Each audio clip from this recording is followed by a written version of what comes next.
Welcome to America's finest fantasy football podcast. I got it out. Kevin Acee, columnist for the Union-Tribune, Eddie Brown, our fantasy football expert. Now, me, followed the NFL as closely as anyone for the past 15 years.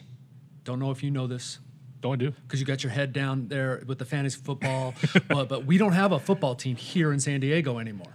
Okay? They're up the road, right? So, not being as busy, I'm a first-time fantasy football player. Eddie, I come to you like so many people do. You check out our website all week. This guy's stuff does so well for my fantasy football advice, and that's what you're going to provide on America's finest fantasy football podcast.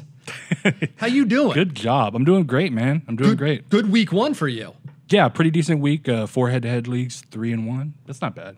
Okay. It's not bad. I lost. Anyway, it's not important. It's not important. Eddie, obviously, the big story, week one, biggest story arguably in the NFL, biggest story in fantasy football, Arizona Cardinals running back David Johnson out. He's on injured reserve, okay? Mm-hmm. Let's just get to that right away, okay? I got to talk about this Kareem Hunt kid, but let's talk about David Johnson. Out 8 to 12 weeks. Our pro football doc, profootballdoc.com, Dr. David Chow is an NFL head physician for 17 years. He believes it's maybe closer to 8 weeks than 12. Let's say it is. So we're 2 months out. Let's say we're even 3 months out, Eddie, with a dislocated wrist. Do you keep David Johnson on your fantasy team? If you have an IR designation, then you definitely do. Okay. What if you don't? If you don't, that's tough. You better be able to hide him in your flex. I mean, like in one of those down there, your subs. You better have depth at the position already, not going in search of depth like we're going to talk about in a few minutes. If you have 2-3 other running backs you can trust, yeah, why not? Okay. At least for the foreseeable future, for the next month. See how your team plays out going into October. But we're talking, like you said, best case scenario, we're talking 8 weeks. We're talking right into the playoff push for fantasy football. So you might be out of it by the time he comes back. We don't know. It won't be a problem for me. Well, but for some, I know that it is. Definitely. And so it's hard. You want to take the risk. You got to basically be honest with yourself sometime in mid-October. Am I going to be in the playoffs? Are you going to be in the playoffs? Wait Johnson out because he can make a big difference. So if you had David Johnson, and this week we're probably past the waiver wire here. If anybody lost David Johnson, they've already gone out and gotten who they're going to get. Right. If they passed on Tariq Cohen of the Chicago Bears, shame on them, right? Definitely. Kid reminds me of Tyreek Hill, kid who scored 12 touchdowns last year for the Chiefs. He's already off to a pretty good start this year. He's dynamic. He can catch the ball in the backfield. He can run the football.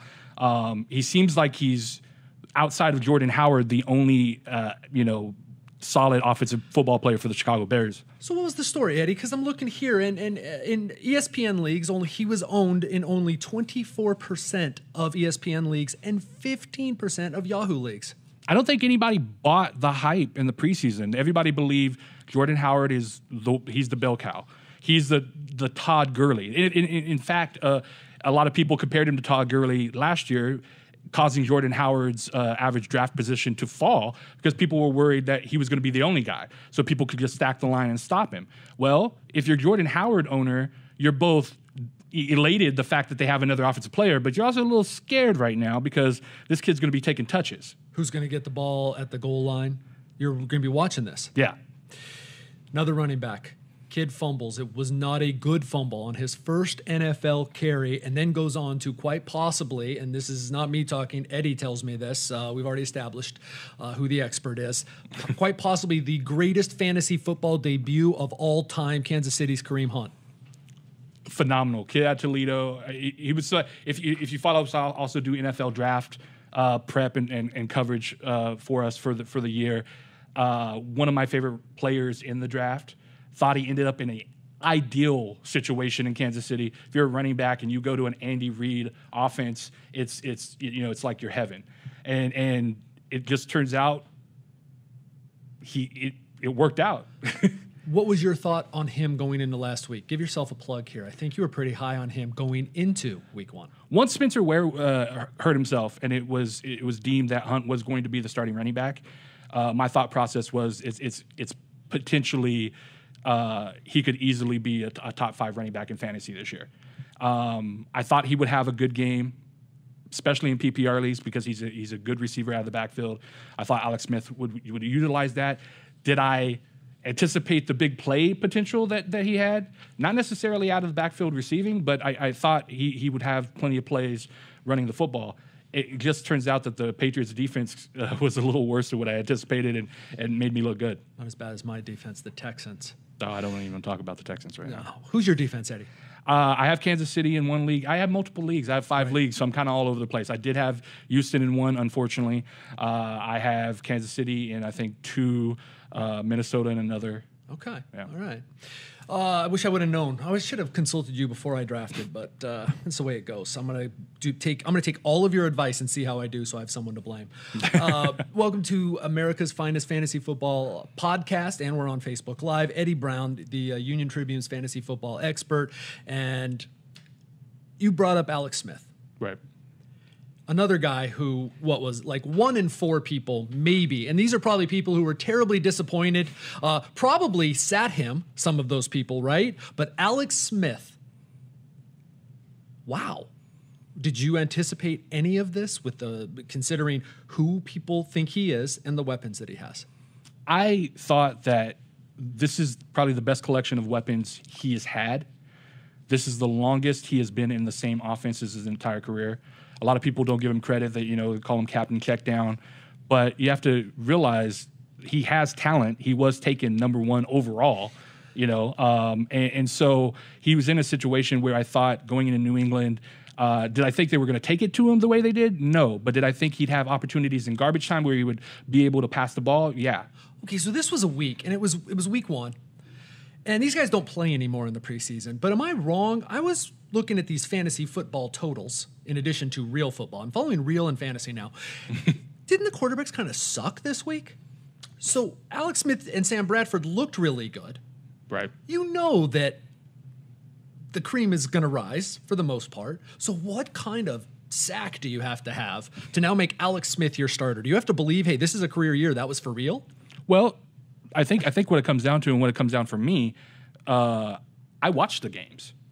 I've never seen. I'm a 49ers fan, so I've watched Alex Smith since from his first professional. Talk about a different offensive coordinator every year. That's what I'm talking about, right? They are the ones that caused him to take a step back. So I've never seen him this good. Okay. He was making decisions. He was taking chances. Everybody criticizes him because he's a game manager. He did not look like a game manager against New England on the road. He looked like he was taking it to him. Same thing for Bradford. I watched the Monday night game, and Bradford looked confident. Once again, another number 1 overall pick who has a lot of weapons and has been in the offense and now is comfortable. That to me, it wouldn't shock me if we're watching the beginning of a career year. Okay, we'll get to some other quarterbacks, some of those quarterbacks who struggled as we look ahead here in a little bit. Aaron Rodgers, Tom Brady. Not that Aaron Rodgers terribly struggled. Tom Brady certainly did. But those will be in your kind of games to watch, games to maybe gravitate toward in week 2. I do want to get to your ads and your drops. This is key for everybody. And these are going to be, when did these post on the Union-Tribune website? Ad drop posts on Tuesday at 11 a.m. Waiver day? Yeah, waiver day. Okay. Have you covered?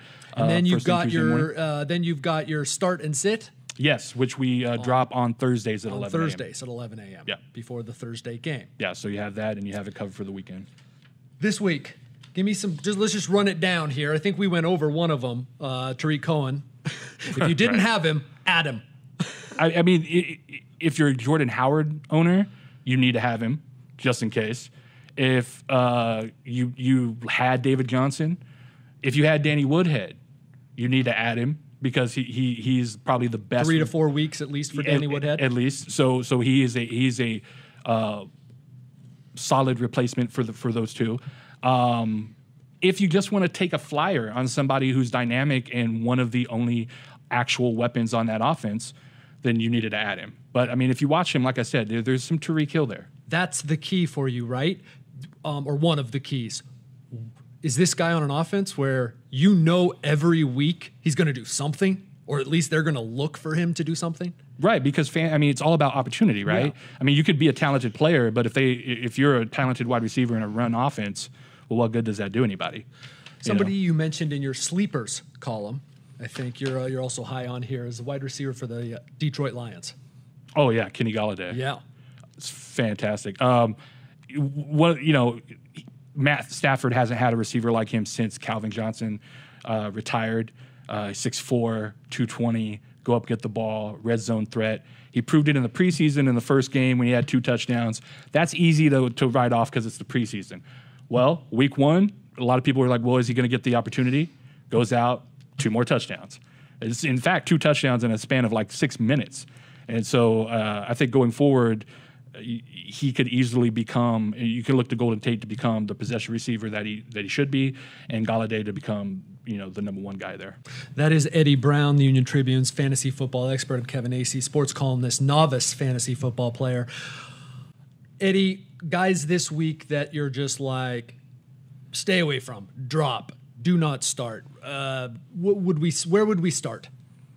Start with Carson Palmer. Arizona Cardinals quarterback. Yeah, Arizona Cardinals quarterback.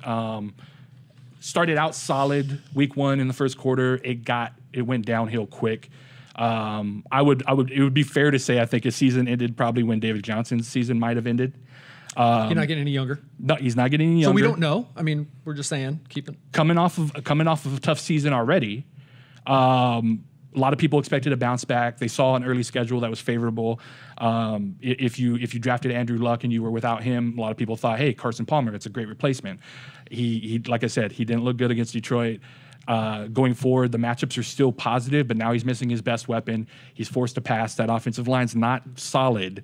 And like you said, he's getting up there. Father Time usually always wins. So then there's that, and maybe it depends on what type of league you're in.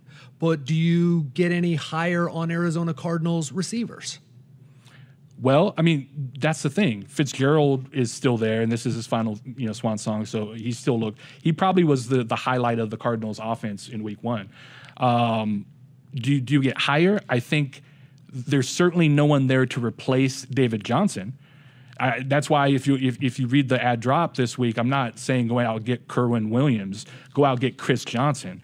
Those guys aren't going to all of a sudden pick up where David Johnson left off. So is Carson going to have to shoulder the load? Yeah, they're going to have to throw the ball more. But that's not necessarily a good thing. David Johnson provided the protection that maybe the offensive line wasn't able to. Now he's not there. He's just going to have to drop back and throw it, and there's going to be pass rush that's going to be able to pin their ears back and just go after him. And he wasn't necessarily the most mobile quarterback in the first place. So that's probably not a good thing. I want to play this forward to next week, or this coming week. We are in week 2 of the NFL season, and beginning on Thursday, right? Mm-hmm. Houston, Cincinnati, both coming off losses. You could say both terribly disappointed, not just in the loss, but in how they played, and if you had certain people, or Houston's defense, like I did, and like you did in one of your leagues, not so happy. Right. How do you feel about Thursday games, first of all, Eddie? For fantasy, well, in general, if I was a player, I wouldn't feel positive about it either. But fantasy specifically. Usually the rule is the only person that has a solid, decent matchup on Thursday nights are running backs. That's because it's easy to plan a run game. That's the most, basic part of your offense. But outside of that, you have a lack of rest. It's a short week. You're not fully healthy. It's just not a good situation. A lot of these games end up very sloppy. It's hard to predict, and that's part of what we're doing here is we're trying to predict performance. So is this a game you stay away from? Definitely. As far as Houston and Cincinnati is concerned, like you said, both teams are coming off of horrific starts. You had Andy Dalton with 5 turnovers, and I think his QBR, ESPN's answer to quarterback rating, was 0.6, which is the lowest since they started that stat in 2006. So that's not good. He still has weapons, and everybody expected him to have a great season so he could bounce back. But we don't know what to expect of the Houston defense. They're coming off having one of their worst performances as well. So what do you do? 5 players concussed. Oh, yeah. It's their tight end. Starting a rookie quarterback on short rest on the road against a defense that just got, shut out. Okay, so when you say stay away in general from Thursday games, and then you said from this one, that would be in general your advice. Sure. What if there is a player like a DeAndre Hopkins for Houston? I mean, and this is one of your guys. You still start him. Yeah, unless you for some reason have depth somewhere. If you have Julio Jones like you have on your team, or you have two other guys that you could feel comfortable with, then you can feel comfortable sitting him. But if you don't, one of the bright spots was Deshaun Watson, the rookie quarterback for the Texans, targeted him 11 times in the second half. So the rookie knows where his bread's probably going to be buttered. So he's going to throw the ball to Hopkins. Now, is Hopkins going to be able to do anything with it because, of all the things we just discussed?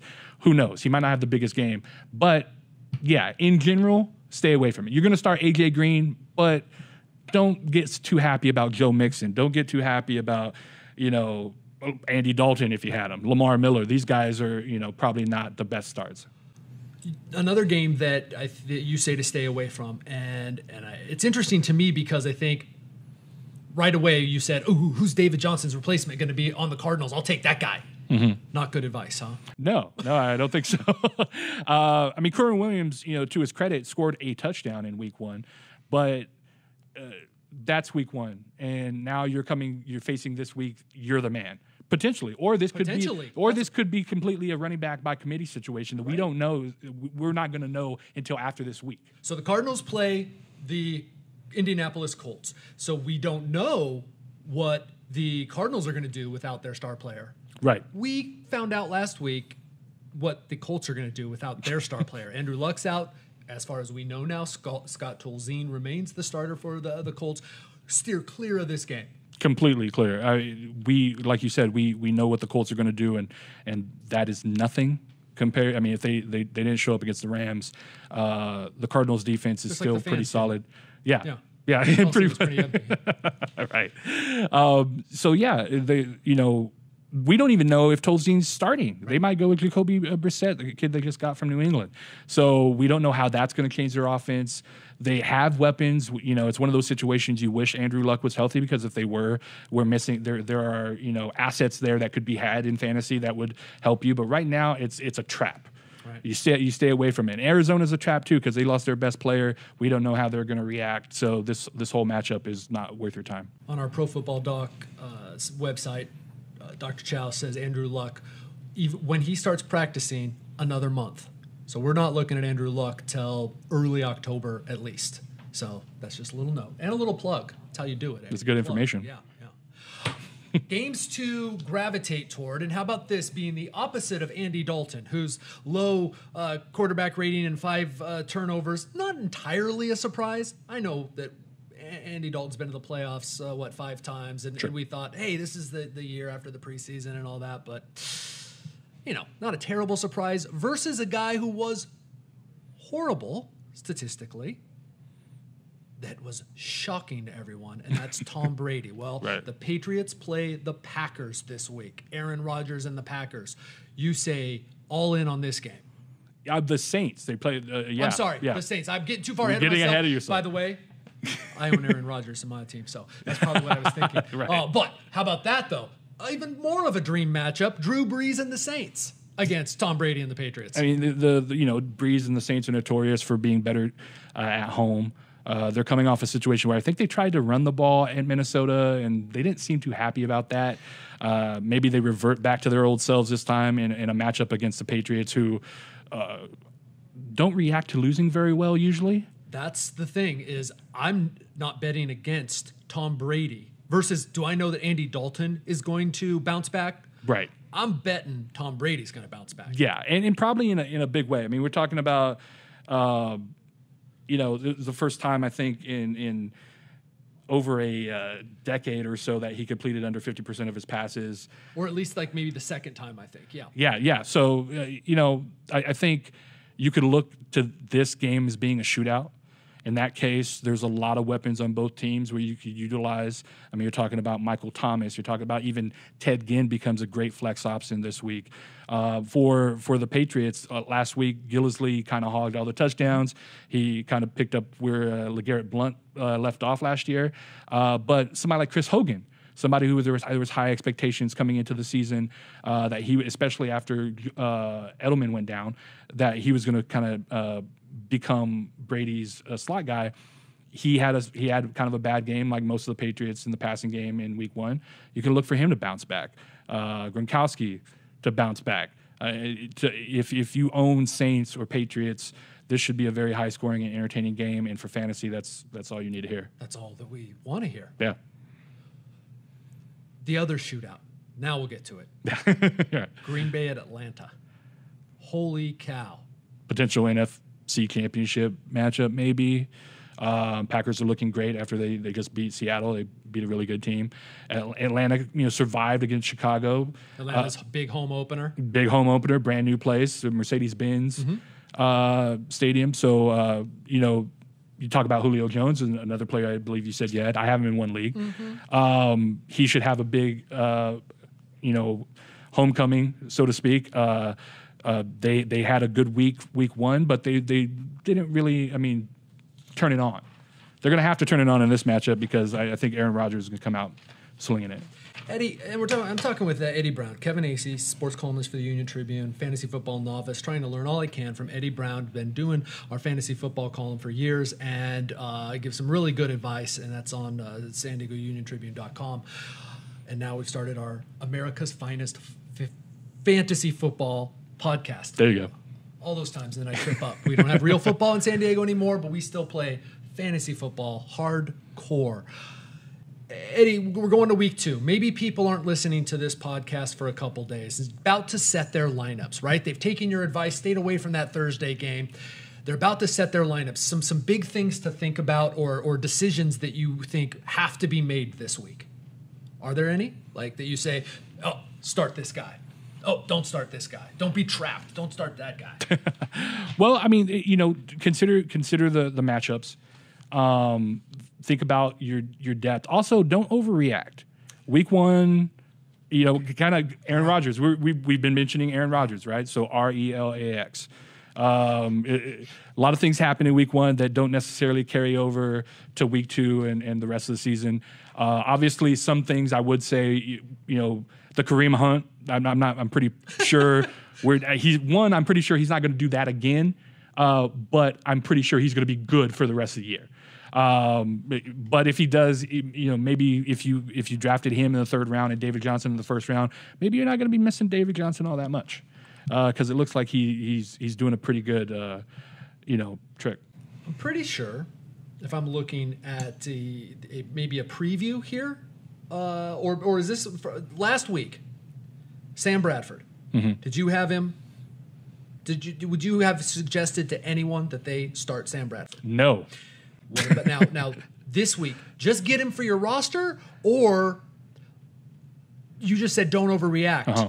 Is Sam Bradford a classic situation of overreacting if you were to say, ooh, Sam Bradford's my starter now? Well, see, I think it's fair. If you're going to be skeptical, Alex Smith and Sam Bradford, it's fair. Okay, maybe they both go back to their game managing ways, and the days of 300 yards and 3 and 4 touchdowns are we're not going to see that again. Like I said, I watched the games. They looked different. They looked comfortable.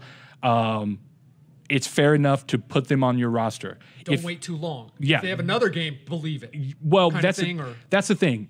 I would grab them now because you're going to be in competition if they do it again this week. Grab them now because everybody else is going to be like, that's one time. I don't believe it.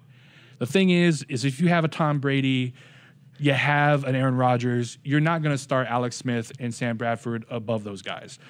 But if you have an Andy Dalton. Yeah. If you drafted Andrew Luck, and like you said on the doc report, you thought he was going to come back in 2 weeks, and now it's going to be 4, 5, 6. Yeah, so he might not be back until November. Then all of a sudden, Sam Bradford and Alex Smith would be a solid replacement, especially if you thought Carson Palmer was going to be that guy, and he's not. So get him on your roster. Don't go crazy unless you have the right matchup. Don't replace Rodgers, don't replace Matt Ryan, don't replace these guys, but get them on your roster because you might not be able to get them next week. My last thing in closing. We talked about David Johnson, and I overlooked this, and I think this is important. Where you said, oh, David Johnson. And everybody instantly goes, oh, well, who's his replacement on the Cardinals? That's who I'll get. And we said, whoa, wait a minute. We got to wait and see what the Cardinals are going to do. Right. What about a situation like in Jacksonville? Allen Robinson, their number one guy, goes down. Do you, and I know it depends on what your roster looks like, but then how enticing is their number two guy? Well, that's the thing, right? I brought it up earlier. You know, what good is having a talented receiver if you're on a team that runs the ball all the time? Well, I'm afraid that even if you would have had and kept Allen Robinson and he would have survived week one, you would have found yourself with a really great receiver on a team that wants to run the ball all the time. Rookie Leonard Fournette. Yeah, Fournette. It was obvious Doug Marrone wants to keep Blake Bortles from making mistakes.